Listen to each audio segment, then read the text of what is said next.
अब भारत को पाकिस्तान पे मिलिट्री स्ट्रैटेजी और पॉलिटिकल और डिप्लोमेटिक वॉर जीतने के लिए बहुत टाइम लगेगा। ये नेतृत्व बदलने के बाद भी 10 साल लगेंगे। फिर अगर आप नेतन्याहू को फादरलैंड और उधर वहां की जो जो मेडल है ही नहीं वो ले लेकर आते हैं, गौरव गौरव करके, उसने तो सीधा बोल दिया कि लेबनान पे डालो बम, गाजा पे डालो, तो उसको मुझे लगता है इंटरनेशनल कोर्ट के सामने वो क्राइम अगेंस्ट ह्यूमैनिटी में वो आता है।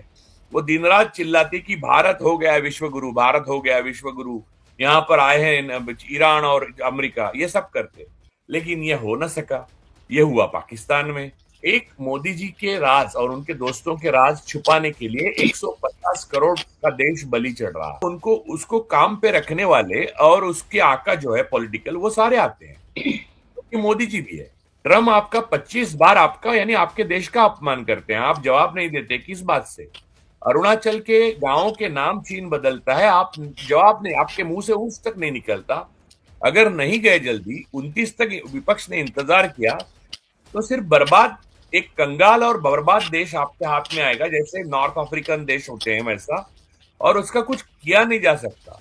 पाकिस्तान, हिंदू मुसलमान, लव जिहाद, ये शब्द बोलने को मना कर दीजिए, वो मौन हो जाएंगे। निशिकांत दुबे से लेकर मोदी तक बस भारत का बलि चढ़ चुका है विदेश नीति में। पाकिस्तान को हराना अब नामुमकिन के ये है, और आप ये मानो न मानो, वास्तविकता को स्वीकार किए बिना आप जीत नहीं ला सकते। इजराइल की स्लेवरी से आजाद होना है।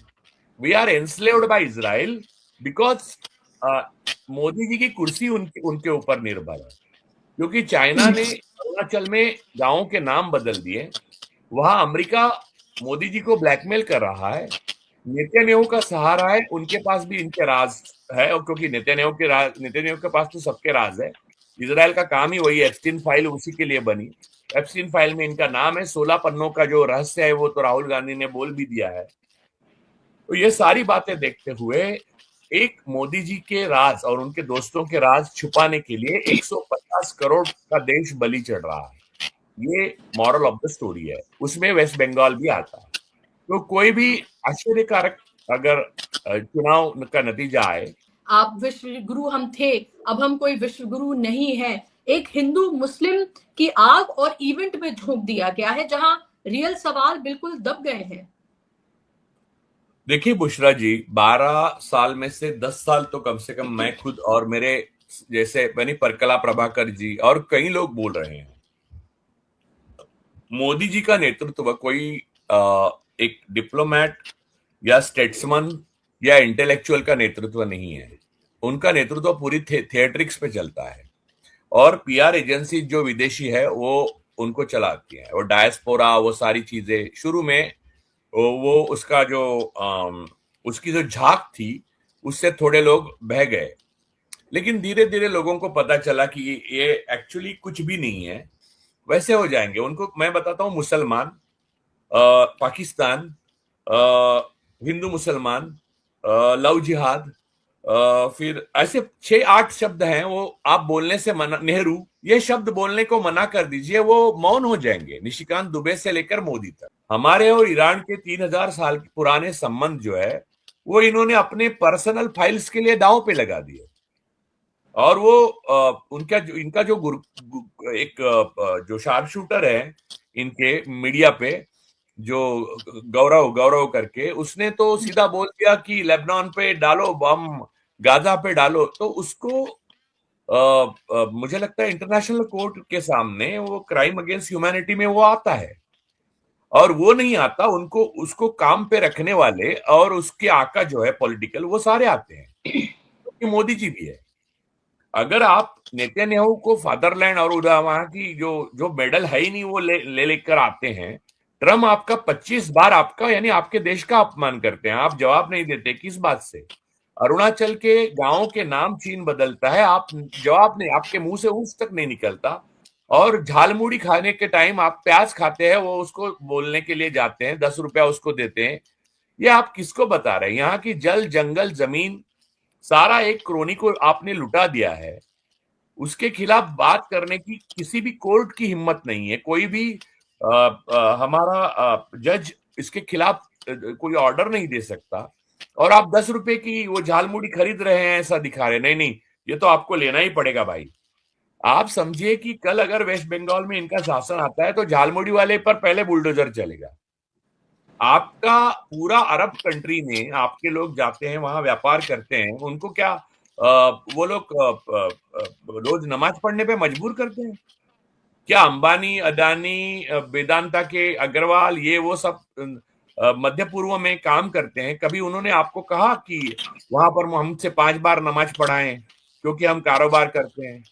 तो ये हमारे देश के मुसलमानों के व्यापारों में घुस के ये टेररिस्ट ऑर्गेनाइजेशन आरएसएस की क्या कर रही है? मोदी जी ने 12 साल में हमको दरिद्री बनाया। हमारी गुटनिरपेक्षता की जो रिस्पेक्ट की जाती थी, वो इनके क्रोनीज ने इजराइल को ड्रोन्स और बाकी हथियार यहां बना बना कर भेजे, बेचे, और उसके ऊपर टिप्पणी भी आई कोर्ट्स की, इंटरनेशनल कोर्ट्स की। तो हमारी गुटनिरपेक्षता खत्म हुई। अब ईरान और बाकी अरब वर्ल्ड में हमारी प्रतिमा धूमिल हो गई है, और हमारे लिए कोई दोस्त अब नहीं रहा, क्योंकि अमेरिका दोस्त नहीं रहा, क्योंकि ट्रम्प तो अब रोज बोल रहे हैं, उससे पता चलता है वो दोस्त नहीं है। वहां अमेरिका ने रशिया और ईरान से हमारा, रूस और ईरान से हमारे रिश्ते खट्टा कर दिए। अब रूस हमारे साथ आएगा तो बस सोच के आएगा यूटिलिटी का, क्योंकि बड़ा देश है, बड़ा मार्केट है, यूटिलिटी है। वो इसलिए नहीं, हमारा जो नेचुरल अलाई थी वो खत्म होगी। चीन को तो हम डरे हुए हैं, चीन को हम डरे हुए नहीं है, मोदी जी डरे हुए हैं। मोदी जी 18 बार जब मुख्यमंत्री थे तो गए थे, तो न जाने क्या करके आए हैं, चीन का नाम ही नहीं लेते हैं। अब सुब्रमण्यम स्वामी रोज उस बात को छेड़ते हैं। अब सुब्रमण्यम स्वामी भी जो बोलते हैं उसकी हम पुष्टि नहीं कर सकते क्योंकि उसका सबूत नहीं है कोई। लेकिन आप समझिए, एक देश दांव पर लगा है एक आदमी के लिए। तो ये रिजीम जो है, मोदी रिजीम, उसका जाना तय है, लेकिन जितना जल्दी जाए उतना जल्दी देश ज्यादा बचेगा। अगर नहीं गए जल्दी, 29 तक विपक्ष ने इंतजार किया, तो सिर्फ बर्बाद, एक कंगाल और बर्बाद देश आपके हाथ में आएगा, जैसे नॉर्थ अफ्रीकन देश होते हैं वैसा, और उसका कुछ किया नहीं जा सकता। 56 इंच की छाती से लेकर लाल आंख से लेकर विश्व गुरु अब हमारा डंका बोलता है। पहले वो कहता था कि तू क्या है, अब हम कहते हैं भाई तू क्या है। इस तरह की तमाम चीजें हमें सुनाई गई। पहले हमारा कोई नाम नहीं लेता था, अब आप ये देखिए कि पूरे विश्व में हमारा डंका है। ये तमाम चीजें मीडिया के जरिए, व्हाट्सएप के जरिए लोगों तक फैलाई गई। और जब पूछा जाता है कि मोदी ने क्या किया है, तो वो सबसे पहले यही बात कहते हुए नजर आते हैं। अब आप ये देखें कि जब पूरी दुनिया एक जंग में एक तरह से इन्वॉल्व है, और एक पूरे एक रीजन में तो ये जंग चल रही है जहां पे दुनिया की सबसे बड़ी ताकतें इन्वॉल्व है, पाकिस्तान उसमें एक अहम रोल निभा रहा है। पाकिस्तान एक डेस्टिनेशन है, पाकिस्तान पीस करवा रहा है, जिसको आप टेररिस्ट नेशन जो है वो आप कहते रहे, और अभी भी आप कहते हैं, कह रहे हैं कि आप दलाली नहीं करेंगे। लेकिन आप देखिए कि दुनिया की ताकतें वहां इकट्ठा होकर पीस की बात कर रही हैं। और भारत क्या कर रहा है? भारत क्या ये रोल निभा सकता था अगर मोदी जी ने इजराइल को ना चूज किया होता? क्या भारत की वो स्थिति नहीं हो सकती थी? देखिए, इजराइल को चूज हिंदुस्तान ने नहीं किया है, इजराइल को चूज बीजेपी आरएसएस कल्ट ने और मोदी जी ने किया है, क्योंकि उनको सत्ता में हमेशा के बिठा कर रखना, यानी एक वो इजराइल के गवर्नर जनरल है, ऐसा आप समझिए, तो आपको आसान होगा समझने के लिए। वो बनाकर रखना उनकी जरूरत है, इसलिए उन्होंने इजराइल को चुना। उसके लिए भारत के विदेश नीति का बलि दिया गया। जहां तक दलाली का सवाल है, जयशंकर आया दिन गया दिन ऐसे जी रहे हैं। वो आज कुछ भी बोलते हैं, कल चीन बड़ा देश है उसके साथ हम बात नहीं कर सकते, ये भी बोले थे वो। दलाली की बात है तो जो झूठा प्रचार किया था भक्तों ने कि यूक्रेन वॉर पापा ने रुकवा दी, तो वो क्या थी? फिर उसको तो दलाली तो कहना नहीं चाहिए ना, या चाहिए?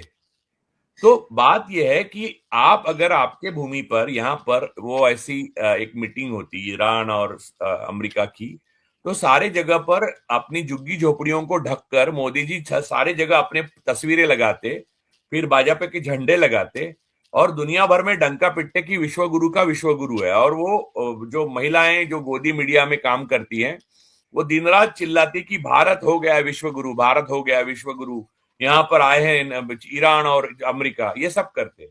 लेकिन ये हो न सका, ये हुआ पाकिस्तान में।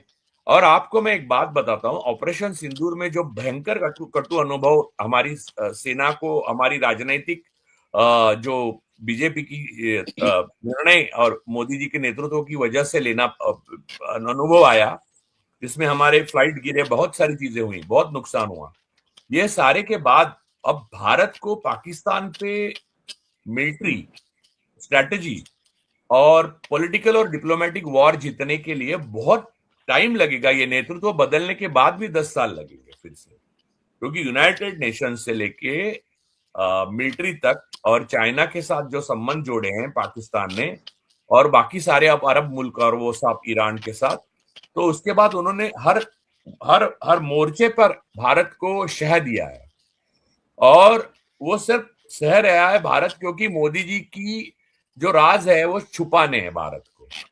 बस भारत का बलि चढ़ चुका है विदेश नीति में। पाकिस्तान को हराना अब नामुमकिन के ये है।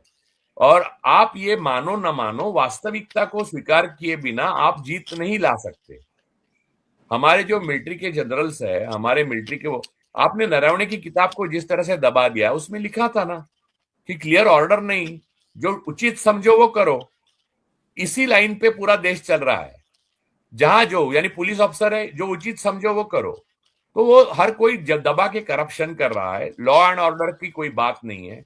अर्थ मंत्रालय वही कर रहा है, जो उचित समझ रहा है वो कर रहा है। बैंक्स, बैंकर, डिफॉल्टर इतने बड़े बढ़ गए हैं कि जो उचित समझो वो करो, ये लेवल पे चल रहा है। और मोदी जी सिर्फ वन पॉइंट पे काम कर रहे हैं, मोदी शाह और उनके क्रोनीज की सत्ता अमर रहे, ताकि उनके जीते जी उनको जेल जाना ना पड़े। इसलिए इजराइल की मदद जरूरी है और वो ले रहे हैं।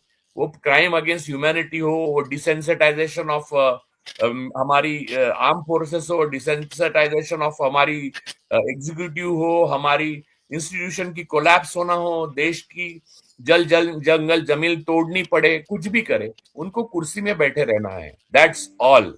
और इससे भारत की जनता को आजाद होना है, और ये एकमात्र लक्ष्य हमारी देश के सामने है।